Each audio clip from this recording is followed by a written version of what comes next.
जी अस्सलाम वालेकुम। उम्मीद करता हूँ सब खैरियत से होंगे। ये हमारा वीक एवियन इम्यूनोलॉजी से रिलेटेड था और मैं इस एक तस्वीर के जरिए आपको इनेट और जो एक्वायर्ड रिस्पॉन्सेज हैं उनको एक्सप्लेन करने की पूरी कोशिश करूँगा। उम्मीद करता हूँ आपको मेरी एक्टिविटी पसंद आएगी।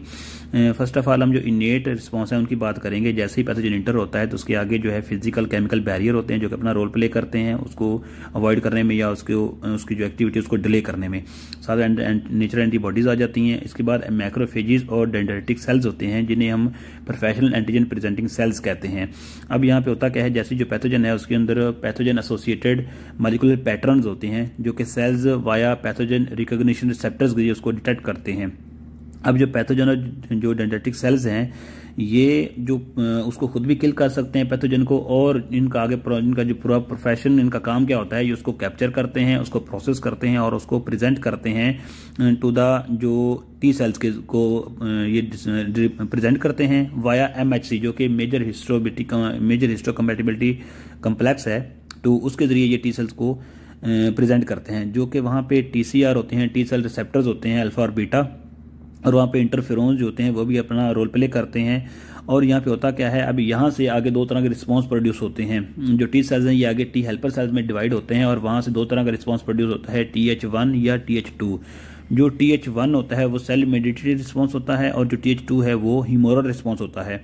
अब TH1 जो है वो कैसे प्रोड्यूस होगा, अब जो इंटरफेरोन्स होते हैं जो कि लिम्फोसाइट से जो प्रोड्यूस होते हैं, जिनके अंदर यहाँ पे जो इंटरफेरोन टाइप 2 है जिसके अंदर इंटरल्यूकन 1, 2, 6, 8 और इसके अंदर 12 आ जाता है, वो अपना रोल प्ले करते हैं। और CD8 मार्कर होता है, प्रोटीन्स होती हैं, उसके जरिए ये TH1 से सेल मेडिएटेड रिस्पांस जो है वो लेकर आते हैं। टी हेल्पर सेल से TH1 रिस्पांस प्रोड्यूस होता है with the help of CD8। ये एक मार्कर होता है जिसे क्लस्टर डिफरेंशिएशन कहते हैं। ये एक तरह की प्रोटीन्स होती हैं। और फिर TH1 से मेमोरी सेल प्रोड्यूस होते हैं और उसके साथ यहाँ से CTL जैसे साइटोटॉक्सिक लिम्फोसाइट्स प्रोड्यूस होते हैं और उसके बाद वो एक्टिवेट होते हैं और वहाँ से फिर प्रोटेलिटिक ग्रेन्यूल्स प्रोड्यूस होते हैं जिनके अंदर ग्रेन्जाइम और पोरेंस होते हैं। और फिर वहाँ से सेलुलर रिस्पॉन्स आते हैं, उसके जरिए वो वायरस को किल करते हैं और जो न्यूप्लाज्मिक सेल्स होते हैं, ट्यूमर्स होते हैं, उनको किल किया जाता है। इस तरह करके ये सेल मेडिएटेड रिस्पांस जो है वो प्रोड्यूस होता है। अब यहाँ पे अगर हम बात करें जो टी सेल्स हैं वहाँ से टी हेल्पर सेल्स बनते हैं। अगर इसमें इंटरफेरोन जो है जिनके अंदर 4, 5 और 13 आ जाते हैं और वो CD4 के जरिए, पहले CD8 था सेल मेडिएटेड अंदर के अंदर, यहाँ पे CD4 जो है वो अपना रोल प्ले करेगा और TH2 से ह्यूमोरल रिस्पांस प्रोड्यूस होगा और यहाँ से जो B सेल्स प्रोड्यूस होंगे जिससे आगे मेमोरी B सेल्स ओरिजिनेट होंगे और B सेल्स आगे फर्दर डिवाइड होता है प्लाज्मा सेल्स के अंदर, जिसके जरिए एंटीबॉडीज प्रोड्यूस होती हैं जिन्हें हम ह्यूमोरल एंटीबॉडीज कहते हैं, जिसके अंदर सबसे पहले जो है वो IgM प्रोड्यूस होगी।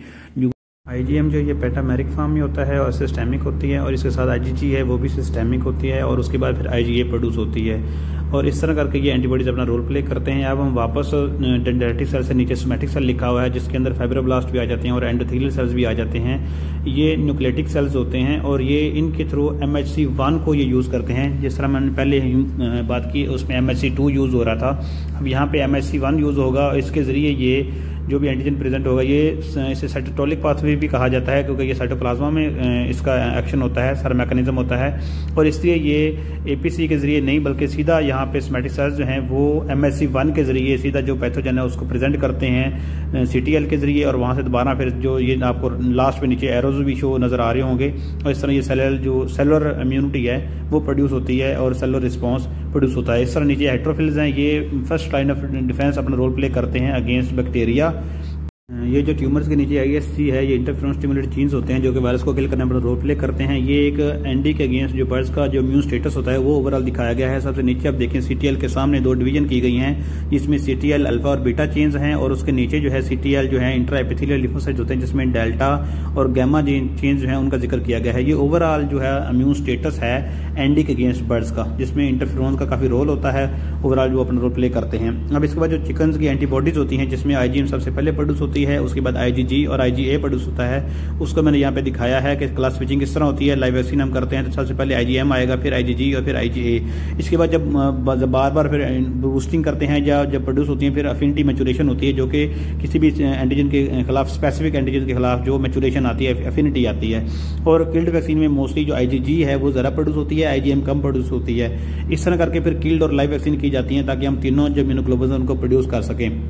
और इस तरह IgG है उसका वो ये मोस्ट अबंडेंट फॉर्म में होती है और इसका रोल सबसे ज़्यादा होता है। उम्मीद करता हूँ आपको आज की जो वीडियो है ये पसंद आई होगी और मैं आपका जो रिस्पांस है उसका इंतजार करूँगा और इसके अगेंस्ट कोई भी आप लोगों के क्वेश्चन होंगे वो आप लोगों की पार्टिसिपेशन पर डिपेंड करता है। बहुत शुक्रिया आप लोगों का, थैंक यू वेरी मच।